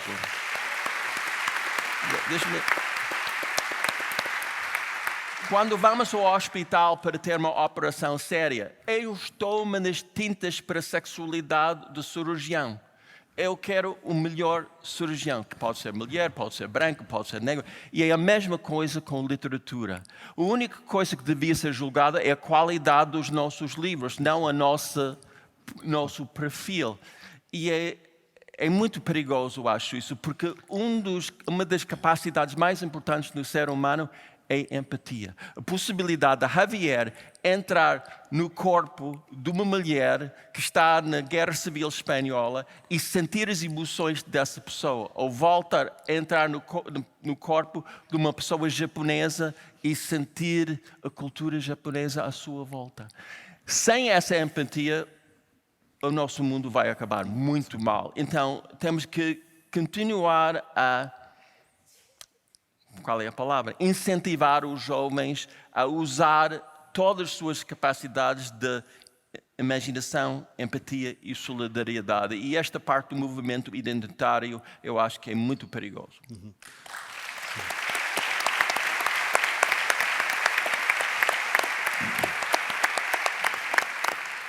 Walter, até agora foste o único autor que não falou de sexo. Não sei se queres...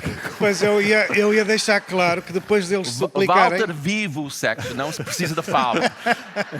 Depois deles suplicarem por mais sexo, eu quero deixar claro que também quero mais. Por isso, é só para não acharem que eu estou de fora desta ideia. Não, estou muito dentro. Mas eu gostava de dizer assim, isto que o Richard acabou de dizer é fundamental. Porque, de facto, o que eu acho que está a acontecer é, como todas as coisas novas, elas ainda estão um bocadinho em afinação. E, por isso, todos estes movimentos podem partir de uma fúria, porque, de facto, eu devo dizer que se me sentisse adiado por milhares de anos, no momento em que pudesse falar, talvez fosse violento. Há uma sofreguidão, quase. E por isso eu compreendo, eu já tive uma outra conversa, por exemplo, lembro-me de uma conversa com uma feminista no Brasil, em que a única pergunta que eu fiz foi esta. Eu fui assistir, porque me interessa o tema, e inclusive eu sou solidário, e por isso fui assistir e perguntei o que é que você acha que é o papel de um homem de boa fé diante do acontecimento do feminismo? E ela disse, nenhum. Claro que a mim enerva-me um bocadinho, não é? Porque eu acho que toda a gente que está de boa fé tem um papel, não é? Quanto mais não seja escutar. Não é? Porque se ela não estiver falando para os homens, se o movimento antirracista não estiver a falar para os brancos, então não é movimento nenhum, é um clube fechado. É um clube do bolinho onde a menina não entra e por isso é um acordo entre pares e por isso entre aqueles que já não se discriminam em princípio, não é?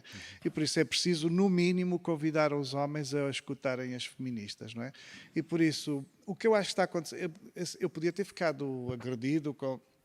Eu entendo, porque eu digo isto, se eu tivesse crescido a lavar a louça, não é? Ia ter de pedir a um marido autorização para abrir uma carta, ia não poder votar, ia não poder sentar-me como quero, ou não poder entrar num café, ou não poder falar, ou seja o que for que se faz às mulheres e que se tem feito às mulheres.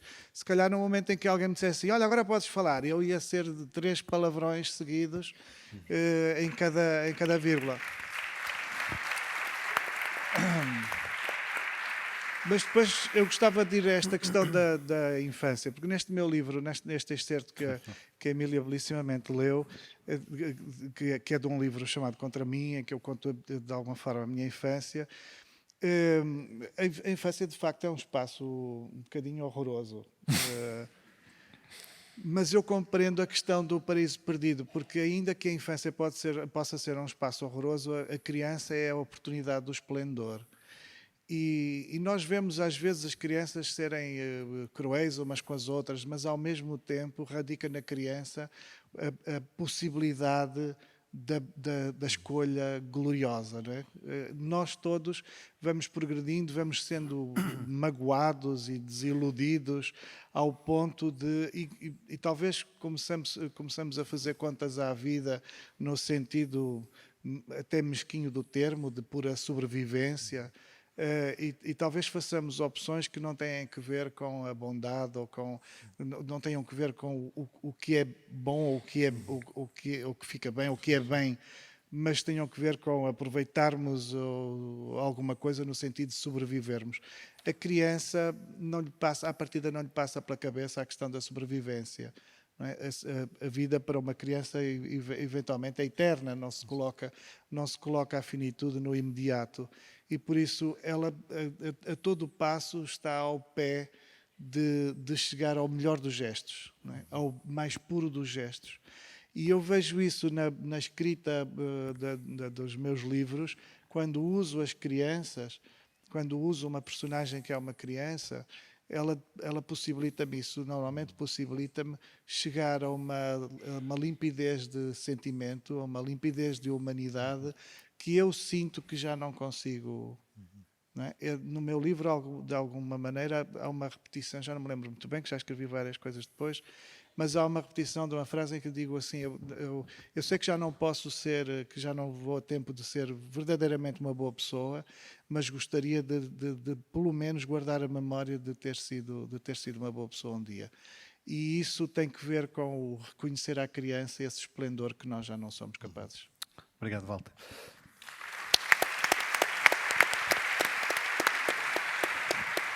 Javier, a mesma questão, mas perguntava se acha que há muito de parecido entre o escritor e uma criança, porque ambos inventam mundos. Há muitas semelhanças? Antes me gustaría decir una cosa, porque estoy de acuerdo con lo que se ha dicho aquí. Hace un par de años en un festival de Roma, en el Festival de Roma, me hicieron una pregunta muy extraña. Me pidieron que diera una conferencia de apertura del festival sobre cuál era, cómo el futuro, cómo vería nuestro tiempo el futuro. Es decir, cómo el futuro, nuestro tiempo, cómo se definiría en el futuro. ¿Cuál sería qué sería lo que definiría nuestro tiempo? Yo cuando me hicieron la pregunta pensé, qué horror, qué espanto, es muy difícil contestar a esa pregunta. Y empecé a pensar.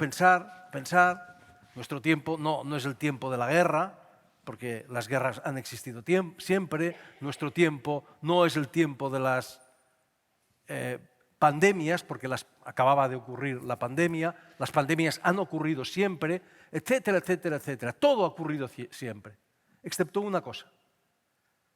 La revolución de las mujeres. El título de la conferencia era El tiempo de las mujeres. La gran revolución de nuestro tiempo, sin duda, es la de las mujeres. Sin duda. Es decir, durante toda la historia de la humanidad, la mitad de los seres humanos han tenido a la otra mitad de los seres humanos apartadas, postergadas. Aristóteles, uno de los hombres más inteligentes que han existido nunca, escribió en la Política: las mujeres son inferiores a los hombres. Y esto lo escribió Aristóteles porque toda su época lo pensaba. Y todas las épocas lo han pensado. Hasta la nuestra, que han dicho, no puede ser. Qué raro, esto no puede ser, hay que cambiarlo. Y esto es una inmensa revolución. Inmensa revolución.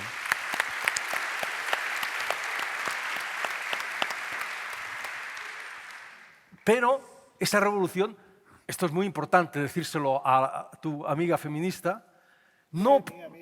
Ah, no. Bueno, tu conocida feminista, esta revolución no pueden hacerla solo las mujeres. Las mujeres son las protagonistas de la revolución. Pero sin los hombres, esa revolución es imposible. Esto es un hecho. Bueno. Ni siquiera sería necesaria sin los hombres. Si no Claro. estamos ahí, si están solo las mujeres, Claro. no hay necesidad de Claro. revolución para Nosotros las mujeres, ¿no? no somos los protagonistas, obviamente. Pero esto es una revolución enorme, de un tamaño brutal. Solas las mujeres no pueden hacerlo. Es un poco como la abolición de la esclavitud, pero la abolición de la esclavitud de la mitad del género humano. Es brutal. Es un tamaño enorme. Y esto no es una opinión nuestra, es un hecho. Esto es un hecho. Em relação à questão da proximidade De la infancia. da infância. No, rápido, yo he hablado mucho ya. Entonces, rápidamente. No, Puedes pedir más sexo. lo pido. Sí, más. No, la infancia y el sexo también. También. No, sí. Sí. En mi caso tiene que ver con la infancia, pero creo que Georges Bataille decía, la literatura es la infancia por fin recuperada. La literatura es la infancia por fin recuperada. En mi caso lo es en un sentido muy peculiar, diría. Rápidamente, una vez tuve, no es sexo, en el Vaticano, la Iglesia, me propusieron un diálogo con un cardenal sobre fe y literatura. Yo no soy católico, no soy creyente, soy ateo, pero soy de educación católica, ¿no? Como todos los españoles y los portugueses, muchos, la mayoría, ¿no? Entonces tuve un diálogo con el cardenal en el Vaticano. Fue fantástico, un tipo muy interesante, muy inteligente, muy culto. Ravasi se llamaba. Era el ministro de Cultura, el prefecto de Cultura del Vaticano. Y entonces ese día conté una cosa que nunca había contado y que tiene que ver con esto. Yo conté que mi vocación de escritor nunca lo había contado porque me daba vergüenza contarlo. Porque mi vocación de escritor nacía, le conté al cardenal, el público era todo sacerdotes, monjas, obispos, nada de sexo. Okay. No sabes. Bueno, no se sabe. No te lo dirían. Bueno, en teoría. Entonces, lo que conté es que mi vocación de escritor nace del desarraigo. Creo que es bastante común en muchos escritores, del desarraigo. Somos escritores porque nos falta algo. En mi caso hay un desarraigo doble, un desarraigo geográfico. Yo nací en el sur de España, muy cerca de Portugal. Yo soy un poco portugués, aunque no hablo portugués. En Extremadura, y de pequeño, de niño, con 4 años, me marché al norte. Y para mí fue un shock, porque en mi pueblo nos conocíamos todos, éramos familia todos, éramos ricos, los ricos del pueblo. Cuando salíamos del pueblo éramos pobres, pero en el pueblo éramos ricos. Y estaba muy protegido y llegué a un sitio totalmente distinto. Se hablaba otra lengua, catalán, y no conocíamos a nadie, etc. Hay una frase de Cesare Pavese, el gran escritor italiano, que me encanta. Dice, la literatura es una defensa contra las ofensas de la vida. Es una defensa contra las ofensas. Creo que es verdad. En mi caso es verdad. Hay ese desarraigo y luego había un segundo desarraigo. Hubo un segundo desarraigo. Yo volvía cada verano al pueblo de vacaciones y un verano cometí uno de estos errores, ahora viene el sexo, que es enamorarme. Tenía 14 años y me enamoré por primera vez, como un berraco. Ya. Brutal. Y entonces, claro, acabó el verano, volví a mi lugar, al norte, y me quería, o sea, estaba desesperado, totalmente desesperado, quería colgarme de la catedral, la situación era muy seria.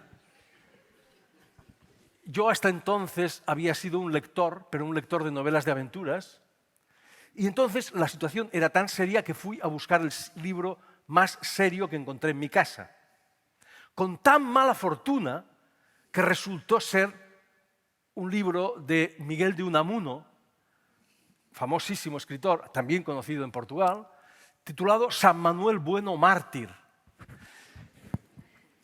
que es la historia de un sacerdote, un cura, que pierde la fe y que sin embargo sigue predicando a sus feligreses porque cree que sin la fe estarán perdidos. Yo hasta aquel día, hasta que leí aquel libro, era un chico maravilloso, deportista, buen estudiante, católico, muy católico. Era perfecto. Leí aquel libro y luego leí todos los demás libros de Unamuno y empecé a fumar, a beber cerveza, perdí la fe para siempre y entré en un caos moral total del cual todavía no he salido. Hablo en serio. En aquel momento perdí la fe y busqué un sucedáneo, una alternativa, algo a lo que agarrarme. Y eso fue la literatura. Empecé a leer de otra manera, empecé a imaginar que podía ser escritor. Busqué en la literatura las certezas que había perdido. É Que a já sua não tinha. religião desde então. É a sua religião. Eso exactamente. Ainda vamos voltar à conversa. Era un error, acabó, era un Sim, sim, error. sim. Esto era un error. Porque la literatura de verdad nunca da certezas. Da más dudas, más inquietud. Pero cuando lo descubrí ya era tarde. Obrigado, Javier. Já vamos ao segundo e último momento das leituras. Permitam-me só partilhar convosco uma informação. No final, daqui a bocadinho, a sessão de autógrafos com os 3 autores vai ser na entrada do auditório. Portanto, estejam atentos, será no final. Quem acompanha as nossas sessões sabe que a Ana Celeste Ferreira consegue emprestar às suas performances, diria, um cunho muito pessoal, fruto de talento e virtuosismo. Portanto, estamos prontos para ser surpreendidos. Uma salva de palmas para a Ana Celeste Ferreira.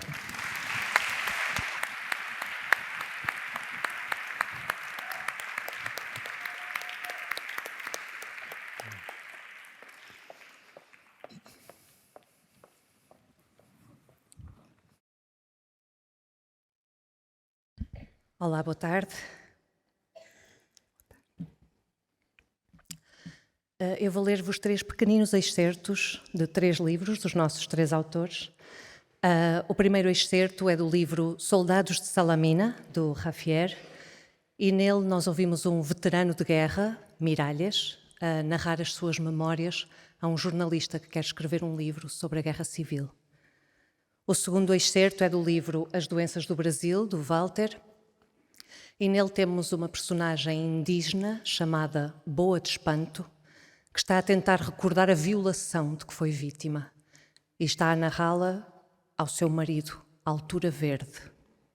O terceiro excerto é do livro A Aldeia das Almas Desaparecidas, do Richard, no segundo volume, e nele temos Samuel, que é um boticário e um contador de histórias, e que diz ao jovem Isaac que chegou à conclusão de que os demónios têm praticamente o mesmo aspecto que as outras pessoas.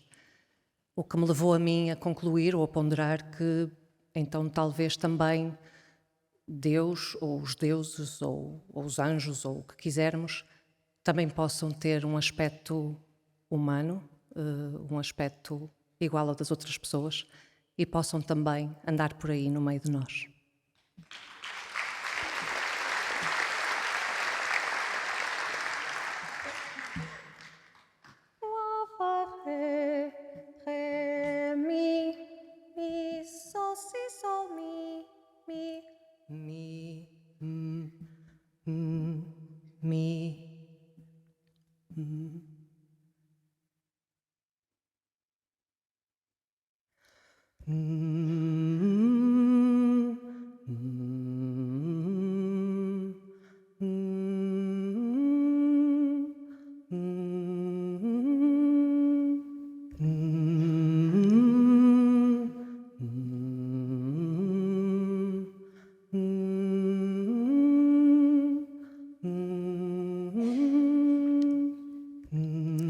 Desde que a guerra acabou, não passou um único dia sem que pensasse neles. Eram tão jovens. Morreram todos, todos mortos. Mortos. Todos. Nenhum provou as coisas boas da vida. Nenhum teve uma mulher só para si. Nenhum conheceu a maravilha de ter um filho e do seu filho de 3 ou 4 anos se meter na sua cama, entre a sua mulher e ele, num domingo de manhã, num quarto com muito sol. A determinada altura, Miralhas tinha começado a chorar. A sua cara e a sua voz não tinham mudado, mas umas lágrimas inconsoláveis rolavam velozes pela lisura da sua cicatriz, mais lentas pelas faces sujas de barba. Às vezes sonho com eles e então sinto-me culpado. Vejo-os a todos, intactos e cumprimentando-me entre troças, tão jovens como nessa altura, porque o tempo não passou por eles, e perguntando-me por que não estou com eles, como se os tivesse traído porque o meu verdadeiro lugar era ali, ou como se na realidade eu tivesse morrido há 60 anos e estivesse a sonhar uma vida futura com mulher e filhos, uma vida que ia acabar aqui, neste quarto de um lar, falando consigo. Ninguém se lembra deles, sabe? Ninguém. Ninguém se lembra sequer porque morreram, porque não tiveram mulher e filhos e um quarto com sol. Ninguém. E menos que ninguém aqueles pelos quais lutaram. Não há nem vai haver nunca uma rua desgraçada de nenhuma povoação desgraçada de nenhuma merda de país que venha a ter nunca o nome de nenhum deles, percebe? Percebe, não é verdade? Ah, mas eu lembro-me. Oh, se me lembro. Lembro-me de todos. De Lela e de Joan, de Gabi e de Odena e de Pipo e de Brugada e de Godaiol. Não sei porque o faço, mas faço. Não passa um único dia sem que pense neles.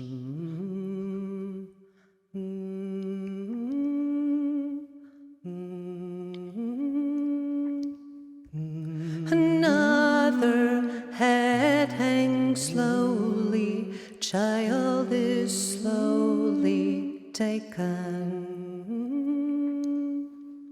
And the violence caused such silence. Who are we mistaken? But you see, it's not me, it's not my family. In your head, they're still fighting with their tanks and their bombs and their bombs and their guns. In your head, they are dying. In your head, zombie, zombie, zombie.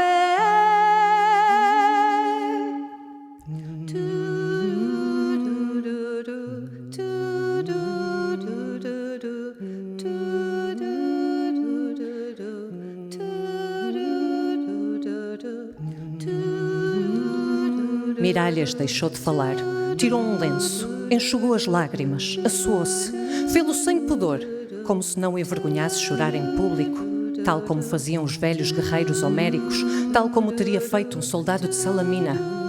Pensei, lembra-se pela mesma razão de que eu me lembro do meu pai, e Ferlócio do seu, e Miguel Aguirre do seu, e Bolanho dos seus amigos latino-americanos, todos soldados mortos em guerras antecipadamente perdidas. Lembra-se porque, embora tenham falecido há 60 anos, ainda não estão mortos, precisamente por ele se lembrar deles. Mas quando Miralhas morrer, os seus amigos também acabarão por morrer completamente, porque não haverá ninguém que se lembre deles para evitar que morram. Não haverá ninguém que se lembre deles para evitar que morram. It's the same old theme since 1916. In your head, they're still fighting with their tanks and their bombs and their bombs and their guns. In your head, they are crying. In your head, zombie, zombie, zombie. What's in your head? In your head, zombie.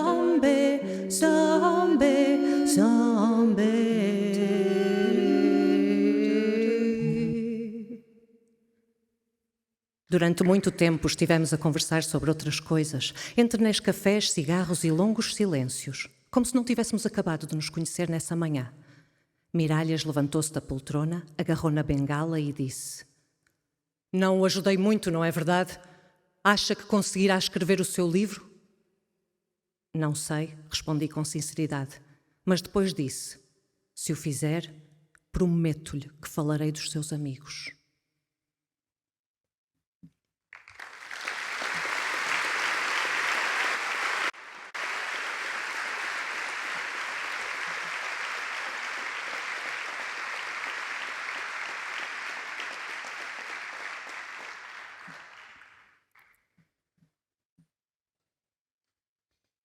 Boa de espanto sentou e pediu que a altura verde escutasse. Lembro quase nada. Sei que voltei como se caminhasse demasiado porque sentia muita dor e talvez qualquer percurso me fosse já distante por tanto penar. Atormentou meu espírito aquela brancura. Eu não podia ver bem seu rosto, mas a pressa de seu corpo sobre o meu era feita da pele luminosa, como se eu agarrasse um pouco de sol e ele não queimasse, mas ferisse minha carne toda. Cortava. Não consigo lembrar se o avistei, tentei fugir, se me colheu de traição. Eu lembro de estar sobre as folhas e havia talvez uma pedra com a qual me bateu. Julguei que tomasse meus ossos. Nem era para usar meu corpo por folia e ferir um filho em mim. Eu julguei que ele estivesse cortando para tomar meus ossos. A altura verde respondeu: "O teu inimigo mais abeirou. Tua lembrança abeira o inimigo. Ele vai ser encontrado pela mata e nosso povo vai caçar. Quando tombar, o educaremos. Será inteiro na alegria abaeté. Não haverá mais sofrimento." Entoa de novo, sagrada boa de espanto.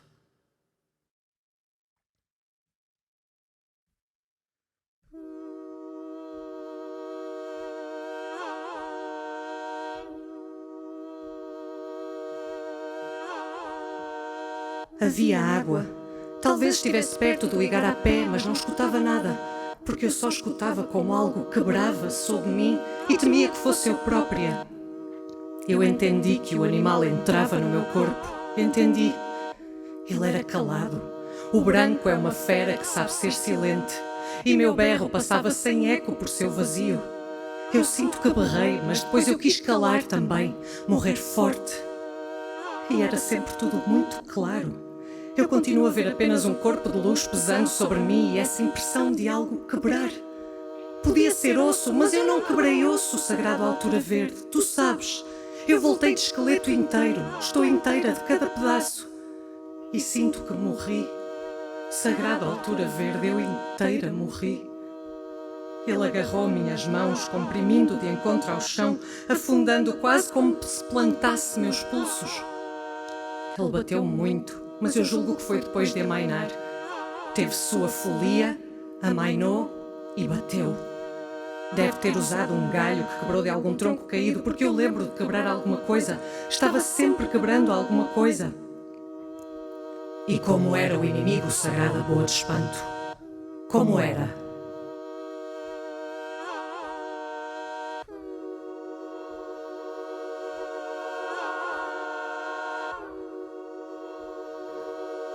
Branco. Eu vi bem que era branco. Tinha dentes, muitos dentes. Talvez estivesse sorrindo enquanto se apressava. Sujava minha boca com a sua e ia devorar meu interior. Por isso calei. Eu vi menos seu rosto porque eu virei a cabeça para o chão, de jeito a que não entrasse sua língua na minha. E olhava para o chão e alguns galhos ficavam ali e minha mão feria porque era esmagada contra os galhos. Eu cortei muito. Ainda antes que ele amainasse e batesse, eu já cortava. Doía muito, ainda sinto que dói.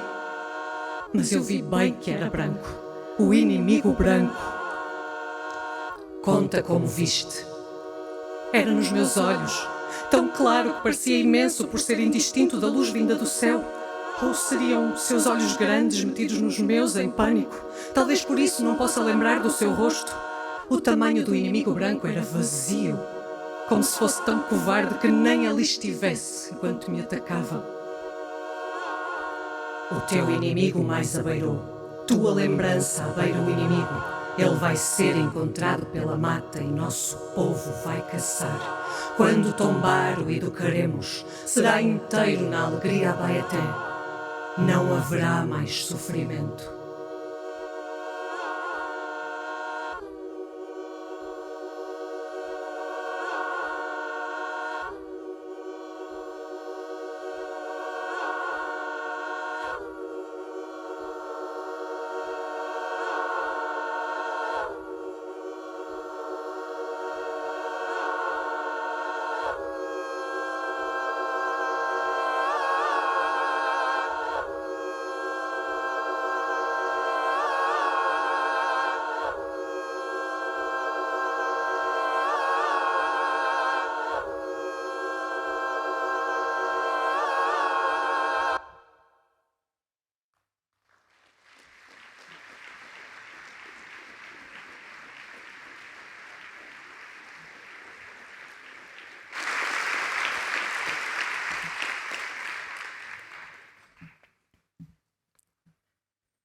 Na hora do conto, Samuel partilhava breves versões das histórias menos conhecidas do Antigo Testamento.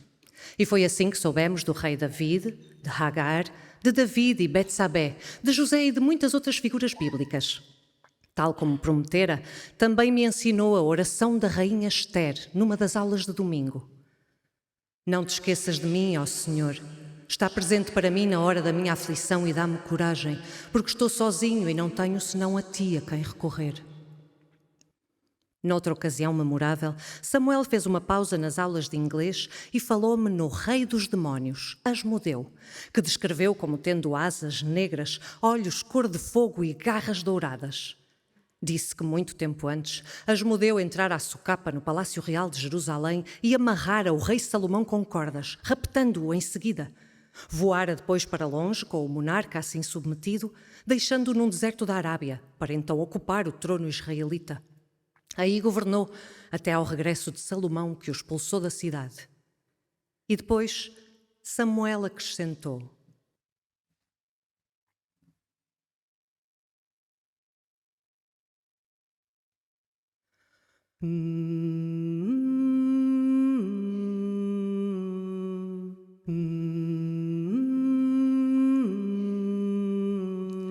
Deixa-me falar-te de um demónio menor que conheci uma vez. Está aqui na aldeia? Perguntei. A avó Flor diz que há demónios a viver aqui, só que são difíceis de identificar. E tem razão, mas aquele que eu vi foi em Lisboa. O que te vou contar agora aconteceu muito tempo antes de tu nasceres. Cortou uma fatia do bolo de laranja que Maria fizera para mim, pô-la num prato e estendeu-me. Este demónio em particular tinha o cabelo curto e grisalho, quase não tinha queixo, e os olhos pretos e minúsculos eram demasiado fracos para ver o que quer que fosse. Usava os paramentos e um crucifixo de bispo, e tinha um báculo na mão, o que infelizmente lhe concedia autoridade para mandar para a prisão quem lhe apetecesse, incluindo alguns amigos meus. Só descobri que era um demónio quando me contou que adorava o cheiro de mulheres a arder, que isso o fazia sentir-se na presença da divindade. Quando me disse aquilo, mulheres a arder? Perguntei com um arrepio e parei de comer. Às vezes os prisioneiros do Santo Ofício são queimados ainda vivos, para nos obrigar a obedecer à Igreja. Mas o que este bispo não percebeu é que o seu deleite a contar-me isto revelava que não tinha a compaixão de um ser humano, que era outra coisa completamente diferente. Enquanto conversava com ele, perguntando-me se poderia matá-lo sem ser apanhado, aprendi 2 lições importantes. Quis matá-lo? Quis. E até forjei um plano bastante astucioso, mas no fim decidi não o levar a cabo. Tenho 2 filhos e uma filha em Génova e não podia correr o risco de os deixar sem pai. Ora bem, a primeira coisa que aprendi é que os demónios têm praticamente o mesmo aspecto que as outras pessoas. Era uma coisa que até aí não me tinha ocorrido. E qual foi a segunda coisa? Que queria passar a minha vida inteira a combatê-los. Encontrou mais alguns demónios desde então? Encontrei. Matou-os? Não, mas agora os meus filhos já são adultos. Por isso, se alguma vez tiver a oportunidade, sou bem capaz de tentar. If God had a name, what would it be and would you call it to his face? If you were faced with him in all his glory, what would you ask if you had just one question? Yeah, yeah, God is great. Yeah, yeah, God is good. Yeah, yeah, yeah, yeah, yeah. What if God was one of us? Just a slob like one of us. Just a stranger on the bus trying to make his way home.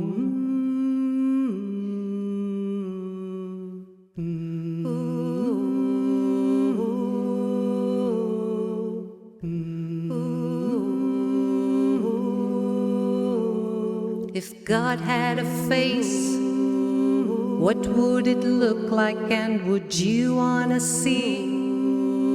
If seeing meant that you would have to believe in things like heaven and in Jesus and the saints and all the prophets, yeah, yeah, yeah, yeah, yeah. But what if God was one of us? Just a slob like one of us.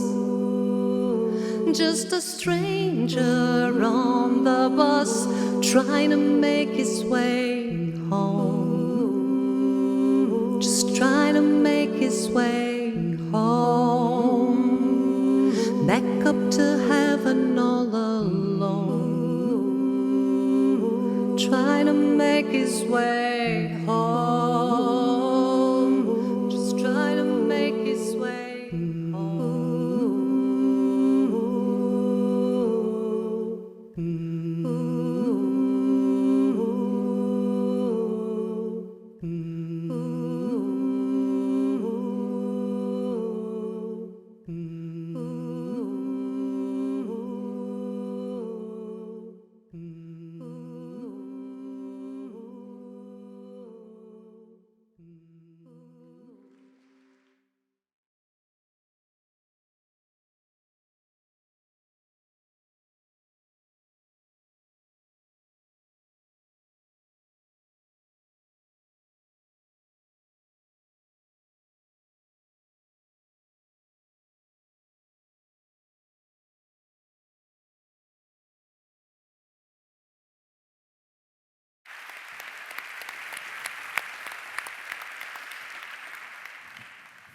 Muito obrigado, Ana Celeste, por nos teres proporcionado este momento tão único e vale a pena escrever para terem, terem essa possibilidade de ouvirem os vossos textos. Olha, foi a que teve mais palmas até agora. Tanto livro, tanto esforço.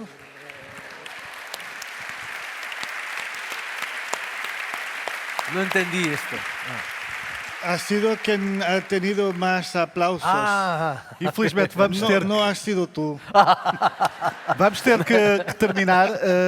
Um agradecimento apenas rápido da parte de cada um de vocês às nossas 100 sessões e ao público que aqui esteve. Começo por ti, Walter, e um rápido Bem, agradecimento. então, antes de mais, obrigado. Parabéns, Sérgio, pelas 100 sessões. Parabéns à Porta Editora. Parabéns ao Rui Coceiro. Parabéns ao Flávio Sobral, às equipas que eles dirigem e que permitem tudo isto. É uma honra estar aqui. Se tiverem coisas para me dar, eu adoro receber prendas. Daqui a bocado estamos na sessão de autógrafos e se quiserem, mesmo que não tenham nada para assinar, podem-me ir lá levar uns caramelos, por exemplo, uma caneta que vocês peguem aí de um hotel. Fica eu recebo marcado. aquela coisa porque eu adoro receber prendas. Depois devo dizer que foi uma maravilha estar com estes dois escritores, com estes três, porque o Sérgio também é escritor. Queria dizer que me enerva um bocadinho quando os escritores vêm para aqui dizer coisas que eu também já dizia. E foi incrível coincidir com alguns pensamentos do Javier no que diz respeito. É curioso que ele chame a um texto seu O Tempo das Mulheres. Eu há uns anos publiquei também um texto chamado O Século das Mulheres. É praticamente a mesma coisa. Eu não sei para que é que Deus inventa dois escritores que depois vão dizer a mesma coisa. Deve ser prova de que ou não existe ou está com falta de imaginação. Mas gosto muito dessa coincidência e é uma maravilha sempre estar com o Richard. O Richard tem um carinho e há uma coisa que eu tiro dos livros do Richard e creio que quem o lê saberá. Há uma solenidade na escrita dele que me comove muito e por isso foi um privilégio estar convosco. Muito obrigado por isso.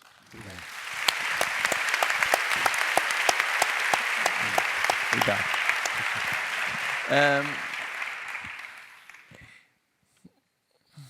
Foi um ano muito difícil para mim e para o meu marido Alexandre, porque ele esteve no Hospital Santo António durante 6 semanas. Eu menciono isso porque eu estou cada vez mais grato por ter o apoio de outros escritores, da Porta Editora, dos leitores. Faz uma diferença enorme na minha vida. Num dia difícil, sair da casa no Porto ou Lisboa e deparar com alguém que agradece os livros. É um sentimento único de, outra vez, afinal, o que nós fazemos tem alguma utilidade, que estamos a entrar em contato com outras pessoas, que estamos a enriquecer a vida das outras pessoas e eles estão a enriquecer a nossa vida.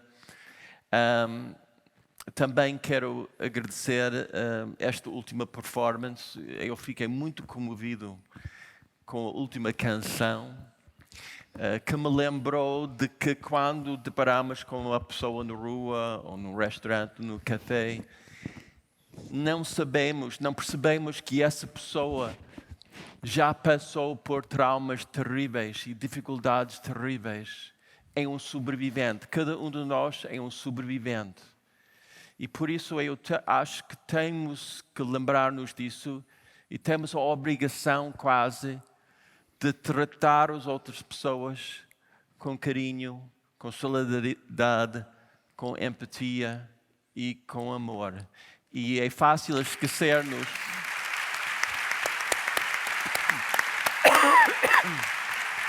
Obrigado. É fácil esquecer-nos disso no frenesim do dia a dia, mas eu acho que à medida que eu vou envelhecendo, é cada vez mais importante. Obrigado. Richard.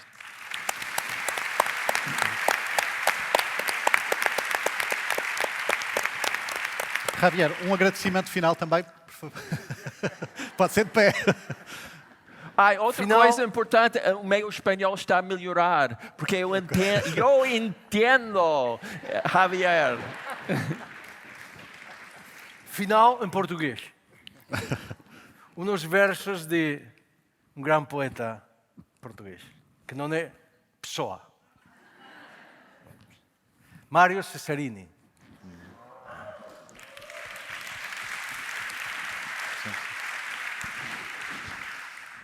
Ao final, o que importa não é a literatura, não é a crítica de arte, não. Ao final, o que importa é não ter medo, fechar os olhos no precipício e cair verticalmente ao vício. Muito obrigado. Muito obrigado.